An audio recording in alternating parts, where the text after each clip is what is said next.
Hello everyone and welcome to the video.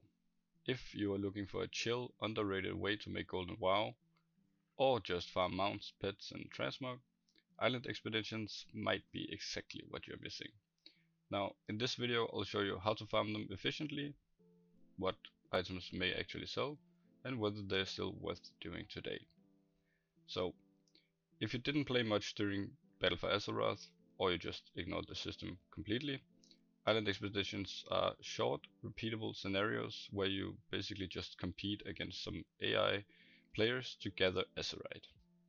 Each run takes about 3, 4, maybe 5 minutes if you're really slow, and the real value isn't obviously the Azerite that you're running around gathering, but the pretty insane loot that you can get from doing these islands. We're talking mounts, pets, transmog, a lot of which would still sell pretty decently today, especially to collectors. Now, how do you farm this? Well, to start farming the island expeditions, you'll need to head to Borealis if you're Alliance, or Dazar Law if you're Horde, and queue up from the mission table area. You can run these solo with no NPCs on your team, or you can run them with some friends if you want to group up and do it together. Now, I did this alone, obviously, because I just wanted to test it out. Also, by doing it alone, it's way more consistent, it's relaxed, and you don't have to deal with like random players if you're doing it with randoms and not your friends. Difficulty wise, doesn't really matter since you're way too overgeared. So you should definitely do this on Mythic.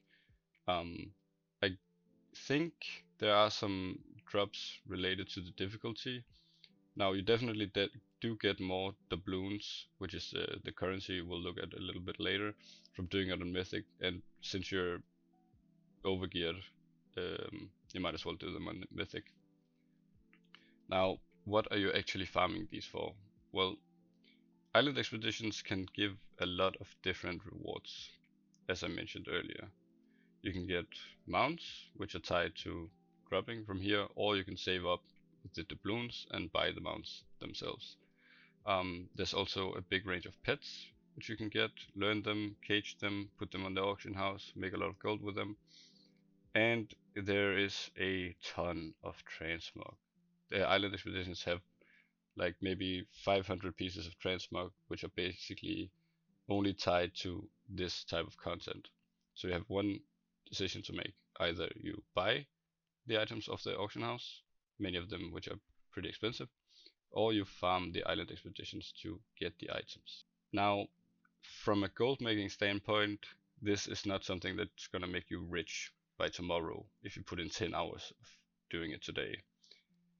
It's gonna probably take months, maybe even years for some of the items to sell, but I promise you that it's gonna be worth it because some of these items sell for like 100, 200, maybe even 300k if it is the exact right item. Now, to be efficient for doing this, I pretty quickly realized that I should probably maybe have worn a speed set because you spend a lot of time not being mounted, like running around trying to kill mobs to boost up the Azerite that you've collected. Um, and also the drops themselves from the actual island expeditions are tied to the mobs that you're killing.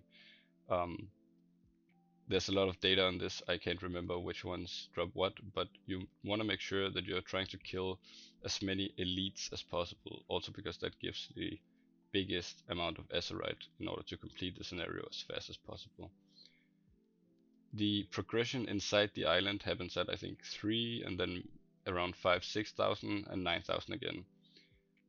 So when you're running around doing these islands, you want to jump off the boat, kill whatever mobs you see, and then try to go for the red X's on the map and the elites around the island as well, because that gives you a lot of Azerite.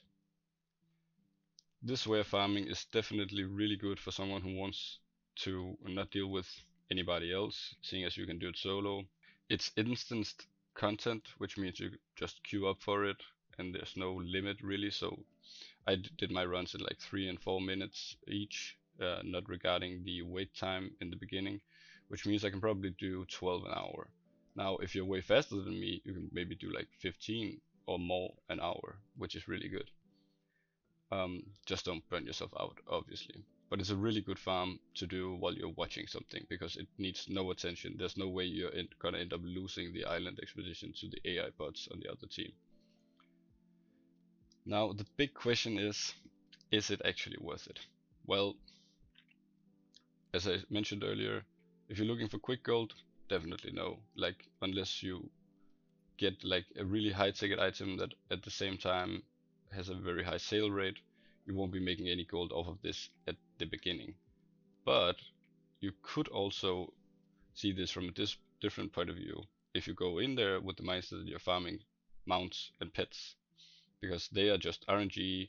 You can't buy them off the auction house or anywhere except for the doubloons that you save up. Um, Whatever items you get that you can list on the auction house are just a very nice bonus, right?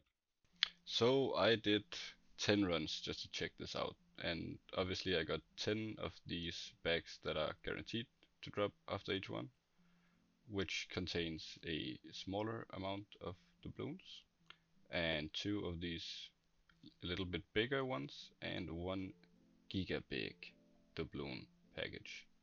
Sort of. I mean, it always varies. So all in all, you just really want to get as many bags as possible, but it's purely RNG, so there's nothing you can really do about it. And as we can see, I got a total of about 140 Seafarers doubloons from doing these 10 runs. Now, the doubloons can be spent at the vendors for a bunch of cosmetics, heirlooms, reputation tokens, or you can buy these sorts of like bag drops from the different island expeditions. Now, I only had about 140 to spend, so I didn't have enough for one of these big ones.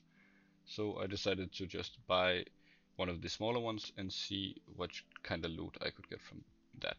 And bang, we open that up, we can see that we got a Spirit Guard chest guard and a Feral Bark cover, which I'm not too mad about the Spirit Guard chest because that it does have a very big value. The Feral Bark cover not that much, but I mean can't win every time.